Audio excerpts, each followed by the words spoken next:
Welcome to జెస్సీ TV Telugu. ప్రమాణ స్వీకారోత్సవానికి ముందు రాజ్ఘాట్లో మహాత్మాగాంధీ విగ్రహానికి నివాళులు అర్పించిన నరేంద్ర మోదీతో సహా 30 మంది ప్రమాణ స్వీకారం.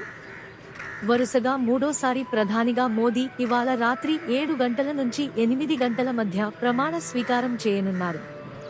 ఆయనతో పాటు బీజేపీతో సహా ఎన్డీఏ పక్షాల నుంచి దాదాపు 30 మంది కేంద్ర మంత్రులుగా ప్రమాణం చేసే అవకాశం ఉందని ఎన్డీటీవీ వెల్లడించింది. హోం, డిఫెన్స్, ఫైనాన్స్, విదేశాంగ మంత్రులుగా బీజేపీ నేతలే ఉంటారని తెలిపింది. మొత్తంగా కేంద్ర కేబినెట్ 78 నుంచి 81 మందితో కొలువుదీరనుందని పేర్కొంది.